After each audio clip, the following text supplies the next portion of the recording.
Podemos seguir então? Vamos falar agora dos 3 teólogos, 2 imperadores e um concílio.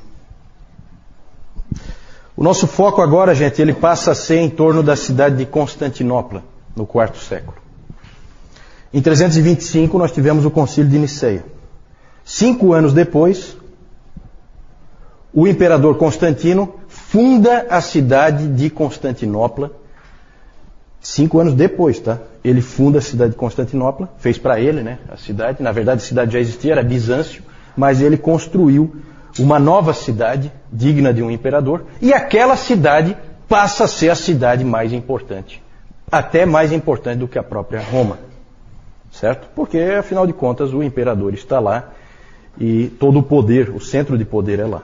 E ali em torno, então, isso já é no Oriente, isso é na Ásia. Então ela sai da Europa e vem para a Ásia. E ali então, as coisas que nós vamos falar estão ali próximas de Constantinopla. Vamos falar de 3 teólogos importantes que são conhecidos como os grandes capadócios. Já ouviram falar dos grandes capadócios? São esses três teólogos. São eles Basílio de Cesareia, Gregório de Nissa e Gregório de Nazianzo. Por que grandes capadócios? Porque eles são da Capadócia. Daqui a pouco eu vou mostrar para vocês onde é que fica a Capadócia. O 4º século, gente, é a era de ouro da igreja grega. Da igreja do Oriente, a igreja grega, a igreja de fala grega. É a época de ouro, o 4º século, é quando os seus maiores teólogos surgiram e onde ela foi mais influente. Provavelmente para o catolicismo romano, o século mais importante deve ser o século XIII, e para os protestantes, qual seria o século mais importante? 16, com certeza. 16. Né?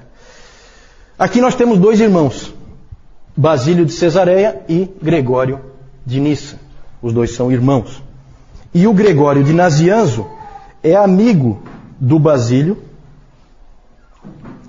Nós vamos falar daqui a pouquinho do que eles passaram juntos. Foi esse Gregório de Nissa que falou a respeito do burburinho teológico que era em todo lugar que ele ia naquela época. A frase dele é muito interessante, a frase que ele escreveu. Ele, inclusive, estava se queixando né, da situação, porque ele fala assim, ó: vendedores de roupas, cambistas, feirantes, todos estão envolvidos. Se você pede o troco, eles filosofam sobre o gerado e o não gerado. Se você pergunta o preço do pão, a resposta é que o pai é maior e o filho é menor. Se você pergunta ao criado, o meu banho está pronto? Ele lhe diz que o filho foi feito do nada. Então ele estava incomodado com aquilo porque não se falava em outra coisa naquela época. Certo? Interessante isso, muito interessante. Esse Gregório de Nissa, ele passou parte da vida meio perdido, assim, meio sem rumo. Né? Às vezes acontece com alguns indivíduos muito inteligentes, muito capazes, eles ficam assim um pouco perdidos, eles não sabem bem para onde ir. Mas depois ele acabou se acertando na vida e acabou encontrando uma fé muito profunda e tornou-se teólogo. Ele é um tipo de teólogo poeta. É muito comum no Oriente, tá, gente? O cristianismo do Oriente ele é bem diferente do cristianismo do Ocidente. Então é muito comum eles misturarem com poesia a teologia deles. É muito comum eles enfatizarem sempre o mistério. Esse Gregório de Nissa escreveu um livro chamado A Vida de Moisés. Não sei se é uma biografia do nosso irmão ali, mas não autorizada, tudo bem, não autorizada. A Vida de Moisés, e ali ele escreve uma frase que só para vocês terem como exemplo, ele põe uma frase assim, ó: Moisés penetrou a escuridão e então viu a Deus nela. Perceberam assim a coisa poética, misteriosa? Isso aí é só um exemplo de uma frase. É assim que eles fazem teologia. É assim que eles sempre fizeram teologia. Tá? Ela tem esse elemento. Basílio era o irmão do Gregório de Nissa, tinha 6 anos a mais que ele, mais velho. E ele estudou na Academia de Atenas. Esses caras são muito bem preparados. O Basílio de Cesareia estudou na Academia de Atenas e lá ele conheceu um sujeito que passou a ser um colega para a vida toda dele, que é o Gregório de Nazianzo. Os dois estudaram juntos na Academia de Atenas e depois foram monges juntos no deserto, certo? O Basílio e o Gregório. Só que eu já falei que os monges lá do Oriente, eles são os monges estranhos. Eles saem, eles se isolam para depois voltar. E foi isso que eles fizeram mesmo, tá? E o Basílio, eu já falei do Basílio, vocês provavelmente não lembram, quando nós falamos do monasticismo, o Basílio, ele apoiou o modelo de monasticismo do Pacômio, que era o de pequenos grupos da vida comum. Ele apoiou e foi ele que falou aquela coisa assim, que você tem que ter alguém com quem expressar a tua humildade. Ele falou que para Jesus Cristo lavar os pés, ele não podia ser os pés dele, tinha que ser os pés de outra pessoa. Foi o Basílio que disse isso. E o Basílio é famoso por ter criado a regra do monasticismo do Oriente. Certo? Não o monasticismo do Ocidente. Porque no monasticismo do Ocidente, quem criou a regra? Benedito de Núrcia. Exatamente. Certo?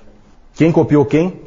Bom, como o Benedito está longe de nascer aí ainda, então eu acho que o Benedito é que copiou o Basílio. Tá? Basílio e Gregório tinham também uma irmã mais velha, chamada Macrina. Ela influenciou profundamente esses dois rapazes na fé. E o Gregório de Nissa, o irmão do Basílio, escreveu mais tarde um livro, A Vida de Macrina, em que ele conta então a história dessa Macrina. Macrina fundou vários mosteiros para mulheres. Ela era uma freira, né? uma monja, se é que se pode dizer assim, uma freira. E ela fundou mosteiros e escreveu livros. Ela também escrevia teologia já nessa época. Pode passar, vamos ver algumas ênfases dos capadócios. Primeira coisa, o mistério da divindade. Eles insistiram muito no seguinte ponto: Nicéia deu um rumo, definiu mais ou menos o balizamento do que se deve crer, mas não esgotou de maneira nenhuma a verdade. Tanto que a gente lê ali, gerado, não criado. O que quer dizer isso? Não quer dizer nada, na verdade. Né? Na verdade, é muito mais um balizamento para você não cair em heresias do que uma definição. Por quê? Porque eles deixaram claro, não dá para você entender a Deus. O mistério deve ser mantido. Isso sempre caracterizou a Igreja do Oriente. É comum a Igreja do Oriente se referir à Igreja do Ocidente de uma maneira não muito elogiosa, em que eles dizem assim, né, que o problema do Ocidente é que os ocidentais pensam demais. Mais do que deveriam. Definem as coisas muito além. Eles deveriam parar aqui e não param. Eles vão além e aí eles acabam errando. É claro que é interessante, eu acho sempre assim, gente, a gente precisa, aquilo que eu falei no nosso primeiro encontro, a gente precisa separar o bom do ruim e a gente precisa aprender um pouquinho de cada coisa, sabe? Será que eles estão tão errados assim? Claro que não. Eu acho que a gente precisa ter o respeito, eu acho que a gente precisa lembrar daquilo que Deus disse para Moisés, de que ele tinha que tirar as sandálias, porque o terreno onde ele estava pisando era santo. Eu acho que isso é importante. É muito fácil um teólogo começar a achar que tem uma mente tão brilhante que ele vai conseguir definir tudo, e a gente sabe que ele não define nada, e facilmente ele acaba caindo em heresias. Pode seguir? Outra ênfase dos capadócios. Eles são, gente, quando a gente for pensar na pessoa do Espírito Santo, quem é o Espírito Santo? Todo mundo já viu que existe uma série de livros sobre o Espírito Santo, porque não é muito fácil, às vezes, da gente entender a pessoa do Espírito Santo. Os primeiros a trabalharem essa questão do Espírito Santo foram os capadócios, certo?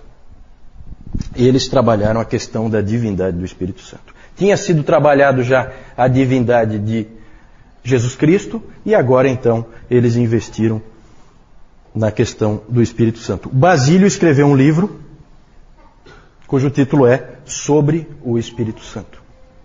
Certo? E ali ele definiu muita coisa.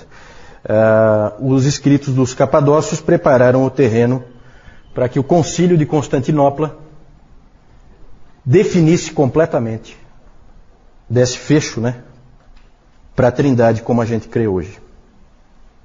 Pode seguir a próxima contribuição deles. Passou duas aí, né? A completa humanidade de Jesus. Atanásio tinha definido que Jesus Cristo era totalmente Deus. Eles deram um contraponto, forçando, deixando claro que ele é completamente homem também. Isso foi importante para depois para o concílio de Calcedônia, que nós vamos falar mais para frente. Gregório de Nazianzo escreveu o seguinte: aquilo que ele não assumiu, ele não curou. O que ele quis dizer com isso? Se Jesus Cristo não foi um homem, ele não nos salvou. E engraçado porque o Atanásio tinha escrito sobre a encarnação do Verbo, ele tinha escrito que se Jesus Cristo não é Deus, nós não estamos salvos. Então, percebem aí, começa a ver a coisa começa a ir na direção das duas naturezas de Cristo.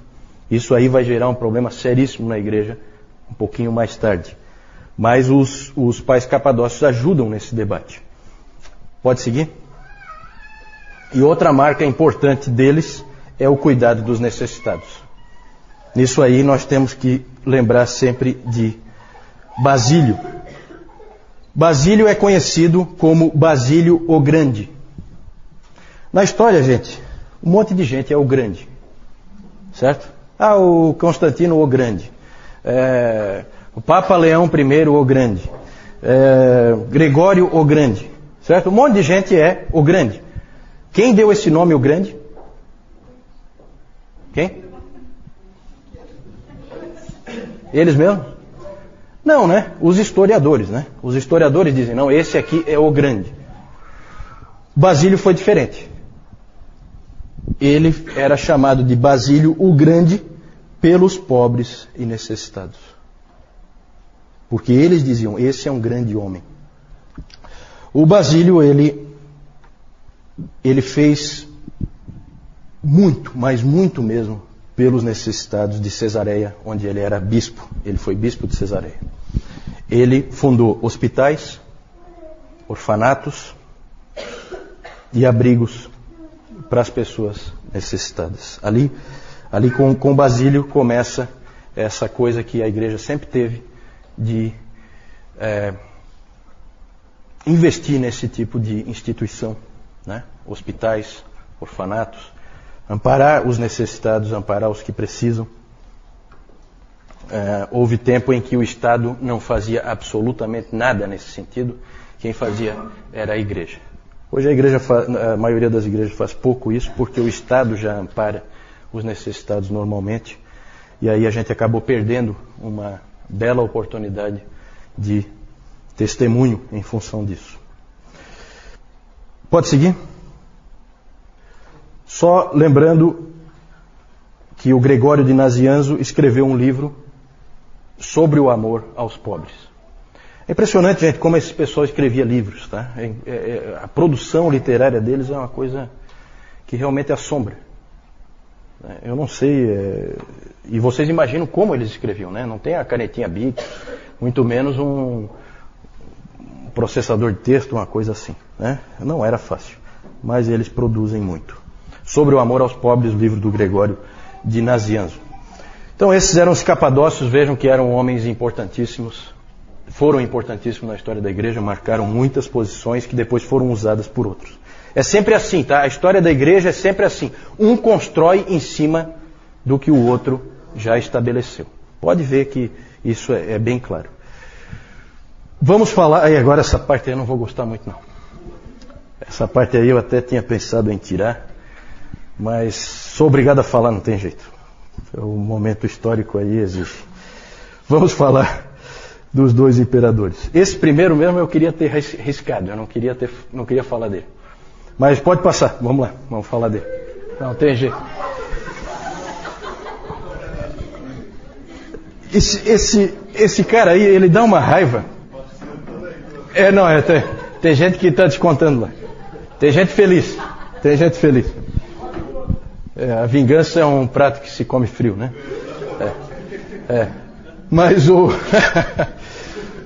Mas esse aí eu acho que é o único imperador em que nunca se diz o nome dele sem falar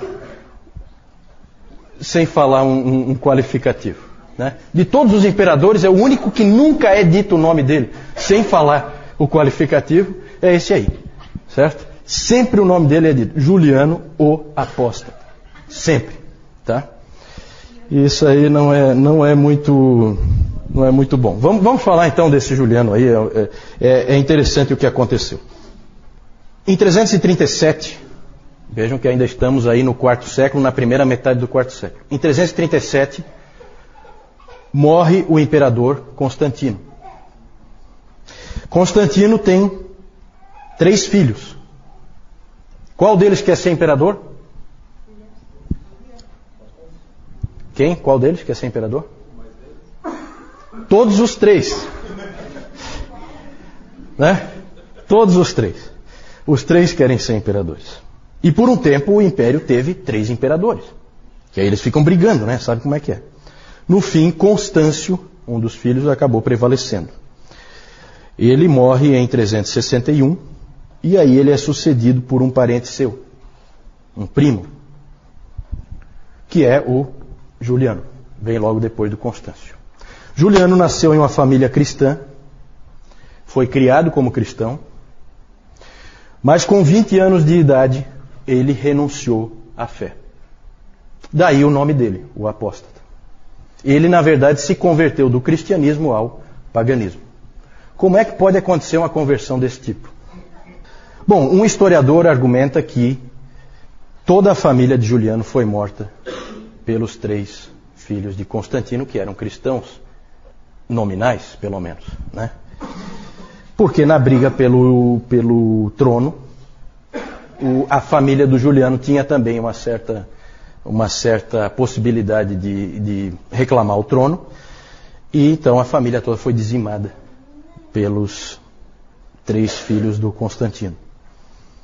E aí havia uma enorme incoerência entre a fé professada por aqueles homens e o comportamento deles. Que é o pior possível, né? Nós falamos já do problema que é a entrada do Império Romano na Igreja, que aí virou realmente essa coisa do nominalismo, né? Cristãos nominais.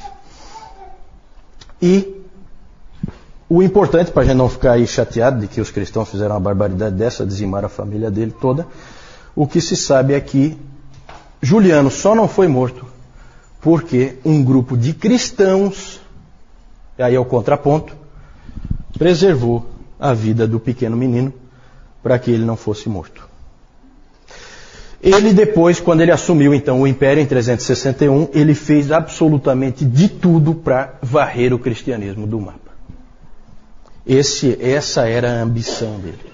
Ele queria fazer com que o Império Romano voltasse aos tempos gloriosos, né, em que ele era pagão e adorava os antigos deuses do panteão grego. Ele chamava os cristãos de galileus ímpios. Esse era o nome que ele usava. Ele disse uma vez que o único problema que ele achava para acabar com a influência dos cristãos e fazer com que eles desaparecessem era que eles investiam demais em boas obras. Faziam coisas muito boas na sociedade e isso gerava dificuldade para ele. Inclusive ele disse o seguinte: eles cuidam não só dos pobres deles, mas dos nossos também. Então isso aí incomodava ele, incomodava profundamente. Vejam a igreja sempre testemunhando, né, no cuidado dos pobres e necessitados. Na providência de Deus, gente, o governo dele durou pouquíssimo, só 2 anos. Ainda bem, Deus deu um jeito de matá-lo logo, né? Ele só reinou 2 anos. Morreu em batalha contra os persas. Lembra que eu já falei que os persas eram a grande ameaça, os grandes inimigos no Oriente, né, do Império Romano. Por isso que a capital foi para Constantinopla, né, foi para o Oriente, porque os persas estavam logo ali. E se diz que as últimas palavras dele, quando ele foi ferido mortalmente em batalha contra os persas, foram as seguintes: tu venceste, ó Galileu. E de fato o Galileu tinha vencido, né? Quem é Juliano para afrontar o Senhor Jesus Cristo? Depois disso, com a morte de Juliano, o Império voltou a proteger o cristianismo, tudo voltou a ser como era antes. Por isso que ele é tão marcante, porque é só ele tentou fazer isso, mais ninguém. Depois já voltou tudo ao que era antes com Constantino. Precisamos falar ainda, pode passar, de um outro imperador dessa época. Houve mais imperadores, tá? É que esses aí são marcantes. Esse Teodósio, ele é muito importante pelo seguinte. Ele se tornou imperador em 379 e a grande mudança que ele introduziu é que ele tornou o cristianismo a religião oficial do Império Romano. Isso Constantino não tinha feito. Ele apoiou o cristianismo e tal, mas não era a religião oficial do Império. O Teodósio colocou como religião oficial do Império. O que isso implica? Implica em perseguição a todos os outros. Porque o Império só vai aceitar esta religião daqui para frente. Então, gente, olha que interessante. Começa a haver perseguição aos pagãos. Os templos pagãos começaram a ser destruídos. O Teodósio botou abaixo mesmo. E ele também estabeleceu leis contra heresias. Porque não é só que você tem que ser cristão para viver no Império. Você tem que ser cristão ortodoxo. Se você tiver uma heresia lá, você crê em alguma coisa que não seja da ortodoxia, também é punido. Certo? E aí começa uma coisa que ficou conhecida como a cristandade. Já ouviram falar da cristandade? O que é a cristandade? Estado e igreja unidos, uma coisa só, andando juntos. Isso aí, gente, durou até a Reforma e depois da Reforma ainda, igreja e Estado andando juntos. Começou aí com o Teodósio. Teodósio, na verdade, ao tentar proteger o cristianismo, fez muito mais mal a ele do que o Juliano tinha feito. Certo? Essa que é a verdade. Pode passar? E por fim, nós falamos 3 teólogos, 2 imperadores e 1 concílio. Tudo isso aí no 4º século. Vejam só, prestem atenção no 4º século. Como é que começou o 4º século? Em 303, começa a pior perseguição que já houve contra os cristãos. Como é que termina o 4º século? O cristianismo é a religião oficial do Império Romano. Impressionante, né? É revolucionário esse 4º século. É uma coisa impressionante. O 2º concílio ecumênico, segundo é o concílio de Constantinopla. Aqui nós estamos terminando o 4º século, né? Já estamos no ano 381. Foi convocado pelo imperador Teodósio, esse concílio, e o principal tema foi a divindade do Espírito Santo. Lá foi feita a amarração final do credo niceno, porque o credo niceno falava do Pai, falava do Filho, e daí só citava o Espírito Santo sem qualificar nada. Aí, em Constantinopla, houve a qualificação e o Espírito Santo foi considerado homoousios, com o Pai e o Filho. Certo? Vocês que já estão aí feras em grego, vocês sabem o que isso significa. De mesma substância que o Pai e o Filho. Na verdade, o que nós hoje chamamos de credo niceno já é a versão modificada de Constantinopla. Certo? Então, quando se fala o credo niceno já é a versão de Constantinopla, porque ali houve, na verdade, um acerto. Ok, podemos seguir? Aqui vou mostrar para vocês, então, Capadócia, na Ásia Menor. Ásia Menor é essa ponta aqui, né, da Ásia. Aqui é a Capadócia. Onde está Constantinopla? Constantinopla sempre é o ponto é uma ponta, né? É a ligação Ásia e Europa. Ali existe uma ponta em que a Ásia e a Europa se ligam, né? Por isso que é estratégico.